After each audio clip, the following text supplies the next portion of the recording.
Ahojte, dnes mám úplne tú najmilšiu povinnosť a to odovzdať výhru našim výhercom zo súťaže na sociálnych sieťach. Poďte sa pozrieť, akú veľkú radosť mali z našej pergoly. Vravím si, veľmi som bola šťastná.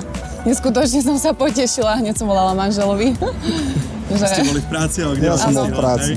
A hneď ako mi zavolal, vraví, budeme si musieť spraviť cestu na východ. Odkiaľ ku nám idete, z akej časti Slovenska? Celkom zo severu, z Oravy. Oravy. Ako rozmýšľali sme skôr nad nejakou terasou alebo nad niečím, nakoľko plánujeme niečo stavať tohto roku, začať domček.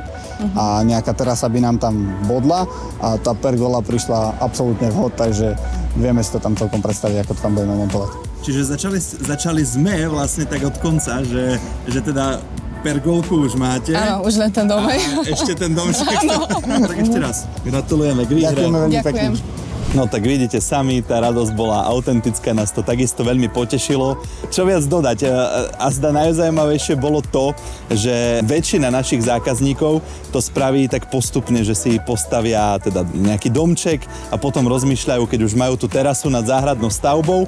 No a tuto sme na to išli od konca, a teda naši výhercovia získali pergolu, záhradnú stavbu a časom k tomu pribudne domček. Takže držíme im prsty, nech teda stavba pergoly aj ich domčeka v budúcnosti dopadne veľmi dobre. Sme nesmierne a naozaj úprimne radi za takýchto skvelých zákazníkov a naozaj sympatických ľudí. Sledujte nás na našich sociálnych sieťach, aby vám neušli ďalšie možno že zaujímavé súťaže alebo iné novinky zo sveta.